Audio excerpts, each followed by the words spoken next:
राजस्थान और आपके साथ में विजेंद्र सोलंकी। आज जिस गैंगस्टर की क्राइम कुंडली आपको बताने वाले हैं, उसने पूरे राजस्थान में सनसनी फैला दी थी। उसने की थी राजू ठेठ की हत्या खुलेआम। गोलियां चलाने वाला, रोहित स्वामी के इशारों पर दहशत फैलाने वाला, लॉरेंस गैंग का शार्प शूटर और लक्की रानोली का ब्रदर। एक ऐसा गैंगस्टर जो शायद सबसे ज्यादा पढ़ा लिखा था, पॉलिटेक्निकल सिविल इंजीनियरिंग की पढ़ाई करने वाला, कब और कैसे बंदूक से मोहब्बत कर क्राइम को अपना मुकाम बना चुका था, शायद उसको भी पता नहीं चला। महज 27 साल का लड़का, आज दिखाएंगे उसकी क्राइम कुंडली, जिसने लिया रोहित स्वामी के कहने पर आनंदपाल और बलबीर बानुड़ा की हत्या का इंतकाम। नाम शक्ति सिंह और शक्तिमान।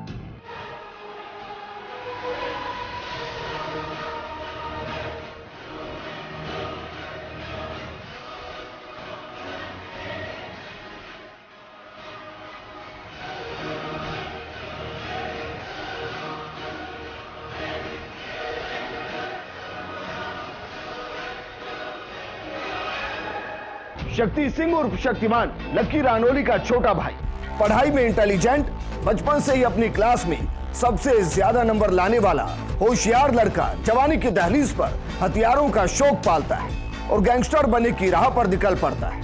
अफसर बनने का ख्वाब और आतंक की राह पर चलने की हकीकत, सिविल इंजीनियर और सनसनी फैलाने का जुनून। आखिर कैसे शक्ति सिंह उर्फ शक्ति रानोली उर्फ शक्तिमान क्राइम की दुनिया में एंट्री करता है और कैसे सलाखों तक पहुंचता है, ये रिपोर्ट देखिए।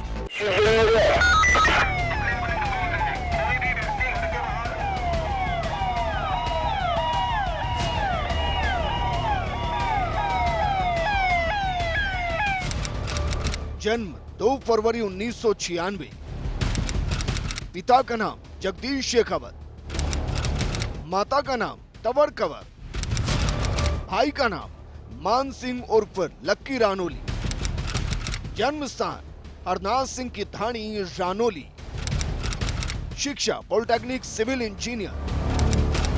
नाम शक्ति सिंह शेखावत उर्फ शक्तिमान उर्फ शक्ति रानोली।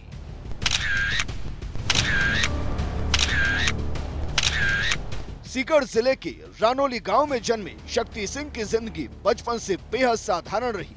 बाकी बच्चों के जैसे ही इसकी जिंदगी रही। गांव हरनाथ सिंह की थानी में ही मौजूद स्कूल में दाखिला करा दिया। शक्ति सिंह ने कक्षा 1 से 5 तक की पढ़ाई की। उसके बाद रानोली के ही स्वामी विवेकानंद स्कूल में भर्ती करा दिया गया, जहां शक्ति ने 10वीं तक की पढ़ाई की। साल 2010 में 10वीं पास करने के बाद पहले शक्ति को सीकर के किसी बड़े स्कूल में दाखिला करवाने का प्लान किया गया, लेकिन शक्ति ने मना कर दिया और उसने रानोली के बीडी पोद्दार स्कूल में कॉमर्स लेकर 12वीं कक्षा पास कर दी। शक्ति पढ़ाई में काफी होशियार था और इंजीनियर बनना चाहता था। 12वीं की पढ़ाई के बाद 2013 में प्रताप कॉलेज में पॉलिटेक्निक में दाखिला लिया। 2015 में सिविल इंजीनियरिंग का डिप्लोमा पूरा कर लिया। कॉलेज की शिक्षा पूरी करने के बाद शक्ति के परिजनों ने सोचा कि अब भगवान ने उनकी सुन ली, जो ऐसा होनहार बेटा उनके परिवार में हुआ। लेकिन वो नहीं जानते थे कि शक्ति की किस्मत में क्राइम दस्तक देने वाली है। साल 2016, मोदी सरकार ने नोटबंदी की घोषणा कर दी थी और यही वो समय था जब शक्ति अपने ही गांव के कुछ आपराधिक प्रवृत्ति के लोगों के साथ उठ बैठ करना शुरू कर दिया था। उन्हीं लोगों ने शक्ति के दिमाग में एक बात डाल दी कि पढ़ाई अपनी जगह है, लेकिन अगर उसे जीवन में आगे बढ़ना है तो कहीं ना कहीं उसे समय से तेज दौड़ना पड़ेगा और उसके साथ उसके हाथ में होना चाहिए पैसे। इन्हीं बातों में आकर शक्ति ने ठान लिया कि अब उसे किसी भी सूरत में पैसा कमाना होगा, क्योंकि उस समय नोटबंदी की घोषणा हुई थी। ऐसे में शक्ति ने अपने भाई लक्की और बाकी बदमाश प्रवृत्ति के लोगों के साथ मिलकर नोट बदलवाने का काम शुरू कर दिया। शक्ति ने अपने संपर्क से सीकर और नवलगढ़ के सेठों से पुराने नोट लेकर उन्हें नए में बदलकर अच्छा कमीशन लेना शुरू कर दिया और इसी गोरख धंधे में कुछ ही दिनों में शक्ति और उसके भाई लक्की ने अच्छा पैसा कमा लिया। इस गोरख धंधे में शक्ति की कई नामी बदमाशों से जान पहचान भी हो गई। उधर शक्ति के परिजन खुश कि दोनों भाई पता नहीं क्या कर रहे हैं, लेकिन जो भी कर रहे हैं उससे घर का रहन सहन अच्छे से बेहतर हो रहा है। लेकिन शक्ति और लक्की के परिजनों ने ये जानने की कोशिश नहीं की कि उनके बेटे जो काम कर रहे हैं वो गैर कानूनी है और उनको सलाखों में पहुंचा देगा। पुराने नोटों को नया करने के गोरख धंधे में शक्ति ने कुछ समय के अंदर मोटा पैसा इकट्ठा कर लिया। शक्ति के उनमें लालच आ गया कि क्यों ना उसे कोई ऐसी पार्टी मिल जाए जिससे वो लाखों रुपए से पुराना नोट ले सके और दोबारा उसे रकम लौटा ही नहीं ना पड़े। बस यहीं से शुरू होता है शक्ति का पागलपन। नोट बदलवाने के दौरान शक्ति की मुलाकात केरडोली के इमरान से हुई। इमरान ने शक्ति से कई बार में लाखों रुपए के नोट बदलवाए और एक समय वो आया कि इमरान की दी गई लाखों रुपए की रकम शक्ति ने उसे वापस नहीं लौटाई। इसी के चलते इमरान ने रानोली थाने में शक्ति और उसके भाई लक्की के खिलाफ मामला दर्ज करवा दिया। शक्ति और लक्की के खिलाफ मामला दर्ज होने की सूचना मिलते ही इनके परिजनों के होश उड़ गए, क्योंकि वो समझ रहे थे कि दोनों बच्चे कोई अच्छा काम कर रहे हैं। लेकिन उन्हें ये नहीं पता था कि उनके दोनों बेटे कम समय में दौलत और शोहरत पाने के लालच में अपराध की राह पर चल पड़े हैं, जहां से लौटना बेहद मुश्किल है। और ऐसा ही हुआ। रानोली थाना पुलिस ने शक्ति और लक्की को गिरफ्तार कर दिया। दोनों को फिर से सजा सुनाई गई और जेल भेज दिया। जेल की पहली यात्रा ने शक्ति रानोली की जिंदगी को बदल दिया। जेल में शक्ति के साथ अपराधियों के जैसे ही बर्ताव हुआ। शक्ति की पहचान जेल में बंद नामी बदमाशों से हो गई। 1.5 महीने बाद शक्ति को जमानत मिल गई और शक्ति जेल से बाहर आ गया। जेल से बाहर आकर शक्ति अब अपने घर पहुंच चुका था। शक्ति के घर लौटने पर उसके परिजनों को भी ये आस बंधी कि इंजीनियर बेटा जो राह से भटक गया था शायद वो वापस लौट जाएगा, लेकिन वो गलत थे। अपराध की राह पर वापसी बेहद मुश्किल है। अब शक्ति ये जान चुका था कि उसका केवल एक ही मकसद है, कम वक्त में शोहरत और दौलत कमाना। इसी के चलते शक्ति ने एक बार फिर से सीकर के बदमाशों में पैठ बनानी शुरू कर दी। इस दौरान शक्ति ने अपने दोस्त जितेंद्र के साथ मिलकर संजय नाम के युवक पर हमला कर दिया और पीड़ित संजय की शिकायत पर रानोली थाना पुलिस ने एक बार फिर से शक्ति को गिरफ्तार कर जेल भेज दिया।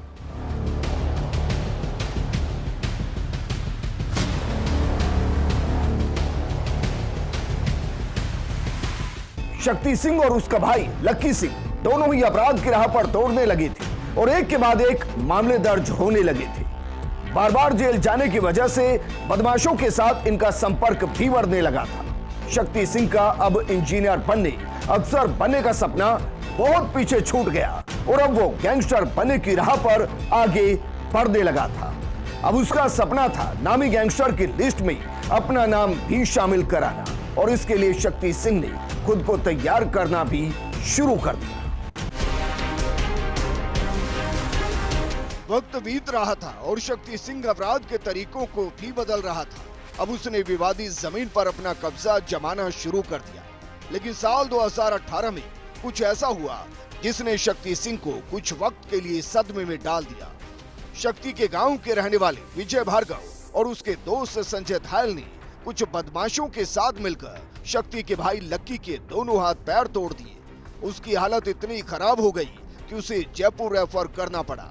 इस मामले में पुलिस ने सभी बदमाशों को गिरफ्तार कर जेल तो भेज दिया, लेकिन शक्ति सिर्फ जेल की सजा से खुश नहीं था, बल्कि शक्ति ने विजय भार्गव को अपना जानी दुश्मन मान लिया था। शक्ति सिंह ये सोच बैठा था कि किसी भी सूरत में विजय भार्गव को निपटाना है। इसके लिए शक्ति और उसकी गैंग विजय भार्गव की बाहर आने का इंतजार करने लगी। अब वो वक्त नजदीक था। विजय भार्गव को जेल से जमानत मिल चुकी थी और जैसे ही शक्ति को इस बात का पता लगा कि विजय भार्गव बाहर आ चुका है, शक्ति ने विजय का काम तमाम करने का प्लान शुरू कर दिया और तय किया गया कि विजय भार्गव को दीपावली की रात को मरना होगा। दीपावली की रात जब विजय भार्गव अपनी कार में जा रहा था, उसी समय शक्ति ने उस पर अंधाधुंध फायरिंग कर दी। गोलियां विजय की कार को लगी और विजय की किस्मत अच्छी थी क्योंकि रानोली थाना कुछ कदम दूरी पर था और विजय ने अपनी कार को थाने में डाल दिया। यही कारण था कि विजय बच गया। विजय पर हमले के बाद शक्ति अपने साथियों के साथ फरार हो गया। फरारी के दौरान साल 2019 में शक्ति ने अपने साथियों के साथ मिलकर कुचामन सिटी के रहने वाले व्यापारी से विदेशी करेंसी लूट ली और वारदात के बाद मौके से फरार हो गया। क्योंकि पैसे के साथ फरारी काटने के लिए शक्ति को गाड़ी की जरूरत थी। ऐसे में शक्ति ने अपने साथी सुभाष बानुड़ा के साथ मिलकर नेशनल हाईवे पर जा रही एक कार चालक से मारपीट कर उसकी स्विफ्ट डिजायर कार लूट ली और फरार हो गए। उधर पीड़ित चालक की सूचना पर पुलिस ने चारों तरफ नाकाबंदी कर दी। अचानक हुई नाकाबंदी के कारण पुलिस ने उनकी कार रोक ली। ऐसे में शक्ति तो कार से खेतों में कूदकर फरार हो गया, लेकिन सुभाष बानुड़ा और बाकी 2 बदमाशों को पुलिस ने गिरफ्तार कर लिया। गाड़ी लूट मामले के बाद अब शक्ति के पास पैसा खत्म होने लगा था और शक्ति भी भागते भागते थक चुका था। लेकिन शक्ति के पास आखिरी उम्मीद थी एक हथियार। उसके पास हथियार था और वो जानता था कि जब तक उसके पास हथियार है वो किसी भी लूट की वारदात को अंजाम देकर पैसा कमा सकता है। लेकिन शायद किस्मत को कुछ और ही होना था और वही होके रहा। साल 2019 फरारी के दौरान बीकानेर पुलिस ने शक्ति को पिस्टल और कारतूस के साथ गिरफ्तार कर लिया और आर्म्स एक्ट में शक्ति को जेल भेज दिया गया। बीकानेर जेल से सरदार शहर थाना पुलिस ने स्विफ्ट कार लूट मामले में शक्ति को प्रोडक्शन वारंट पर गिरफ्तार कर लिया और उससे पूछताछ के लिए चूरू जेल भेज दिया गया। चूरू जेल से सीकर पुलिस ने विजय भार्गव पर फायरिंग मामले में प्रोडक्शन वारंट पर गिरफ्तार किया और उसे सीकर जेल में डाल दिया गया। यहाँ से उसे वापस चूरू जेल में शिफ्ट कर दिया गया और यही वो वक्त था जब चूरू जेल में बंद रोहित गोदारा और स्वामी से शक्ति सिंह की जान पहचान हुई। शक्ति सिंह ने रोहित के बारे में काफी कुछ सुना था। ऐसे में वो रोहित से प्रभावित था और उसके साथ काम करना चाहता था। जेल में हुई पहचान कुछ दिनों में ही गहरी दोस्ती में बदल गई। वो भी इतनी गहरी कि शक्ति ने कह दिया कि वो रोहित और कुख्यात गैंगस्टर लॉरेंस के लिए कुछ भी कर सकता है। 2 जून 2020 में शक्ति को चूरू जेल से जमानत मिल गई और शक्ति जेल से बाहर आ गया।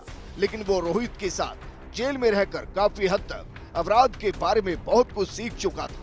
उसने रोहित से वादा किया था कि वो तो बाहर जा रहा है, अगर उसके लिए कोई आदेश हो तो वो अपनी जान पर भी खेल जाएगा। ऐसे में जेल से बाहर आकर भी शक्ति सिग्नल ऐप के जरिए रोहित स्वामी से बातचीत करता रहा। तभी शक्ति के गांव में कोई शादी समारोह था।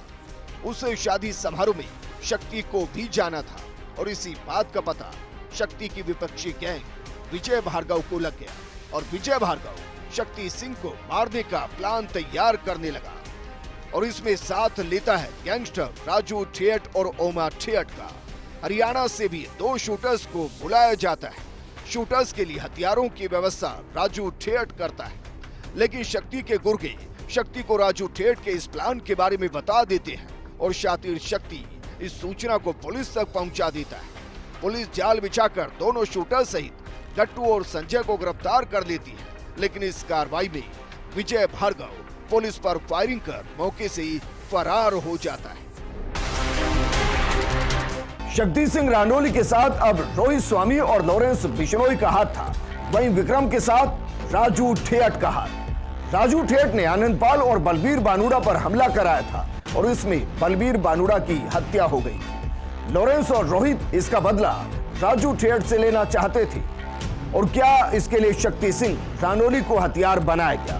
हम आपको बताएंगे कैसे राजू ठेठ की हत्या की प्लानिंग शक्ति सिंह रानोली ने बार बार की, हथियार कहां से आए, शूटर कहां से आए।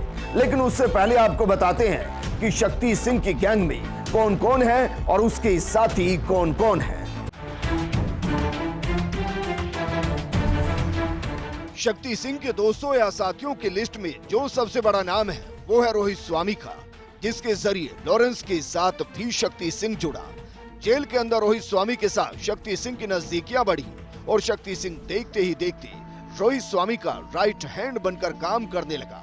इसके अलावा आपको बताते हैं कि अपराध की दुनिया में शक्ति सिंह के दोस्त कौन कौन हैं। वीरेंद्र चारण सुजानगढ़, मोनू बना बीकानेर, बीरू शेखावत रानोली, दिनेश जाखड़ फतेहपुर, जीतू सैनी फतेहपुर, राहुल स्वामी फतेहपुर, सीताराम सेवदा लोसल, नरेंद्र खींचड़ बाजोर, जितेंद्र सिंह जोबनेर, लालाराम जाट रेनवाल, जितेंद्र उर्फ भानिया टीडवाना, मनीष उर्फ बच्चिया नीम का थाना, कुलदीप उर्फ केडी नीम का थाना, कुलदीप झाझड़ झुंझुनू, अमरजीत बिश्नोई बीकानेर, दानाराम सिहाग बीकानेर, राजू पवार बीकानेर, सुभाष बानुड़ा, सुभाष बराल रानोली, नवीन बॉक्सर गौरीपुरिया, श्याम सिंह मेहरौली, आदित्य सिंह चूरू, सचिन भिवानी हरियाणा, रोहित उर्फ बचिया रानोली, करण गुढ़ा झुंझुनू, सोनू पावटा जयपुर, रुद्र प्रताप सिंह, ओम प्रकाश उर्फ ओपी श्री माधोपुर, श्रवण सिंह डीडवाना, राकेश मीणा खंडेला। शक्ति सिंह के आपराधिक दोषों की लिस्ट के बाद अब आपको बताएंगे कि शक्ति सिंह रानोली कैसे रोहित स्वामी के कहने पर राजू ठेठ की हत्या करता है। क्या पहली बार में ही राजू ठेठ की हत्या कर दी गई? शक्ति सिंह के लिए रैकी किसने की? क्यों राजू ठेठ की हत्या के लिए राजू ठेठ के ही घर को चुना गया? साथ ही कैसे शक्ति सिंह रानोली को पुलिस ने सलाखों में डाला, ये सब आपको बताएंगे। लेकिन एक छोटे से ब्रेक के बाद आप बने रहिए फर्स्ट इंडिया न्यूज के साथ।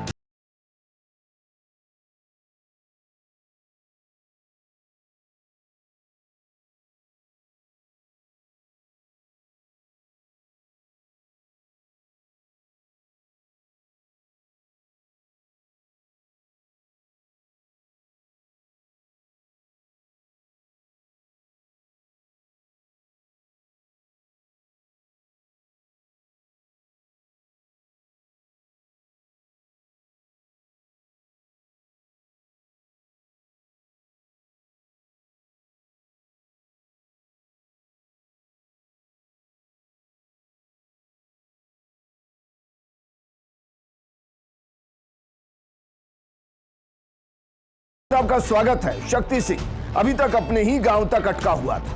विक्रम के साथ उसका चैप्टर क्लोज नहीं हुआ था। तभी अक्टूबर 2020 में शक्ति के सगे ताऊ ने शक्ति सिंह के खिलाफ धमकी देकर फिरौती मांगने का मामला दर्ज करवा दिया। इसकी जांच होती है। 14 जनवरी 2021 को पुलिस शक्ति सिंह को गिरफ्तार कर लेती है और शक्ति सिंह फिर से जेल पहुंच जाता है। तो फिर राजू ठेठ की हत्या कैसे हुई, कैसे शक्ति सिंह जेल से बाहर आया और कैसे रोहित स्वामी ने राजू ठेठ की हत्या की सुपारी दी, ये रिपोर्ट देखिए। जेल जाने के महज 10 दिन बाद शक्ति को जमानत मिल जाती है और शक्ति जेल से बाहर आकर जयपुर आ जाता है। जयपुर के कालवाड़ थाना इलाके में शक्ति के भाई लक्की ने एक फ्लैट पर कब्जा कर रखा था और उसे बंकर नुमा बनाकर आराम से रह रहा था। शक्ति भी अब अपने भाई के साथ इस फ्लैट पर रहना शुरू कर देता है और विवादित जमीनों पर कब्जा करने का काम शुरू होता है। जून 2022 को रोहित स्वामी चूरू जेल से जमानत पर बाहर आता है। रोहित भी शक्ति से मिलने उसके फ्लैट पर पहुंच जाता है। यहाँ पर अमरजीत बिश्नोई, आदित्य सिंह और दिनेश जाखड़ होते हैं। इनसे मुलाकात के बाद रोहित स्वामी पुलिस को चकमा दे विदेश भाग गया। विदेश जाने के बाद सिग्नल ऐप पर रोहित ने शक्ति को फोन किया, बताया कि हमारी गैंग की सबसे बड़े दुश्मन राजू ठेठ को जमानत मिल गई है। अगर वो राजनीति में सफल हो गया तो वो उसे मरवा देगा। ऐसे में राजू के सफल होने से पहले उसको रास्ते से हटाना है। शक्ति ने रोहित से वादा किया था कि वो जो भी काम उसे देगा वो उसके लिए अपनी जान भी लगा देगा। और यहाँ तो शक्ति को जो काम मिला था वो उसे अपने ही दुश्मन को मारने का काम मिला था। ऐसे में शक्ति ने वो चुनौती स्वीकार कर ली, क्योंकि राजू ठेठ ने भी विजय भार्गव के साथ मिलकर शक्ति को मारने की योजना बनाई थी। ऐसे में शक्ति ने राजू ठेठ को मारने की चुनौती स्वीकार कर ली। राजू ठेठ को मारने के लिए शक्ति अपनी गैंग के कुलदीप उर्फ केडी और मनीष उर्फ बचिया को तैयार करता है। सितंबर 2022 राजू ठेठ के खास दोस्त संजय गोवर्धनपुरा के पिता की मौत हो जाती है। तब शक्ति को ये पता चलता है कि मौत के 12वें दिन राजू ठेठ अपने दोस्त के घर जरूर जाएगा। ऐसे में वो ये बात अपनी गैंग के सदस्यों को बताता है, लेकिन राजू ठेठ की किस्मत अच्छी थी और गम के दिन 12 नहीं बल्कि 7 ही रखे गए। ऐसे में राजू ठेठ वहां गया ही नहीं। शक्ति के प्लान पर पानी फिर गया। अब शक्ति सिंह राजू ठेठ को मारने के लिए फिर से दूसरा प्लान बनाता है और इस प्लान के तहत वो अपने भाई लक्की के दोस्त राकेश मीणा को तैयार करता है। राकेश मीणा राजू ठेठ का परम शिष्य था। राकेश मीणा को दिया जाता है गाड़ी गिफ्ट करने का लालच। शर्त होती है गाड़ी के उद्घाटन में राजू ठेठ को बुलाना है। राकेश मीणा इस लालच में आ जाता है और हाँ कर देता है। ऐसे में शक्ति ने अपने साथी अमरजीत बिश्नोई को फोन किया और गाड़ी के डाउन पेमेंट के लिए 3.5 लाख रुपए मंगवाए। लेकिन उस समय अमरजीत के पास केवल 3 लाख रुपए थे। ऐसे में शक्ति ने 50,000 रुपए के लिए दुबई में बैठे एक शख्स से संपर्क किया। उसने शक्ति के कहने पर 50,000 रुपए उसके गैंग की संजय के खाते में फेडरल बैंक के मार्फत भेज दिए। 15 नवंबर 2022 को राकेश मीणा ने रिंगस से नई बोलेरो गाड़ी की डिलीवरी ले ली। तय यही हुआ था कि नवीन बॉक्सर की ओर से भेजे गए शूटर मनीष बच्चिया को उस गाड़ी में बैठाया जाएगा। उसके बाद में राकेश मीणा राजू ठेठ को फ़ोन करेगा और गाड़ी के उद्घाटन की बात करेगा। और वही हुआ, मनीष बच्चिया को राकेश की गाड़ी में बैठाकर भेजा गया। राकेश ने राजू ठेठ को फ़ोन भी किया और उससे प्रार्थना की कि उसके गाड़ी की उद्घाटन के लिए समय निकाले, लेकिन राजू ठेठ उस समय बाहर था। ऐसे में राजू ने इनकार कर दिया कि मैं तेरी कार का उद्घाटन अभी नहीं कर पाऊंगा। और एक बार फिर से शक्ति के सपनों पर पानी फिर गया। लेकिन शक्ति ने हिम्मत नहीं हारी और सिग्नल ऐप के जरिए रोहित स्वामी को सारी बात बता दी। रोहित ने दूसरा प्लान बनाने का आदेश दिया और शक्ति जुट गया अपने नए प्लान में। दूसरे प्लान के तहत 3 दिसंबर 2022 को मनीष बच्चिया, विक्रम गुर्जर और नवीन बॉक्सर के भेजे हुए 3 शूटर्स ने सेल्फी के बहाने राजू को घर से बाहर बुलाया और फायरिंग कर उसकी हत्या कर दी। राजू पर फायरिंग के बाद अमरजीत बिश्नोई ने शक्ति को मोबाइल पर सिग्नल ऐप के जरिए मैसेज किया कि मिशन पूरा हो गया। इस हत्याकांड के बाद शक्ति फरार हो गया, लेकिन सीकर पुलिस ने राजू ठेठ हत्याकांड के 2 दिन के बाद ही सभी हत्यारों को गिरफ्तार कर लिया और कुछ दिन बाद ही शक्ति को भी सीकर पुलिस ने धर दबोचा और सलाखों में डाल दिया। शक्ति सिंह रानोली सलाखों में है। दर्जन भर से ज्यादा मुकदमे दर्ज हैं। जिस रोहित स्वामी के कहने पर शक्ति ने हत्या की, वो डर के मारे विदेश में छुप कर बैठा है। लेकिन यकीन है कि एक दिन रोहित स्वामी भी राजस्थान की सलाखों में अपने गुनाहों की सजा भुगतेगा या फिर किसी गोली का शिकार होगा। गैंग्स ऑफ राजस्थान में आज के लिए फिलहाल इतना ही। आप बने रहिए फर्स्ट इंडिया न्यूज के साथ। जय हिंद।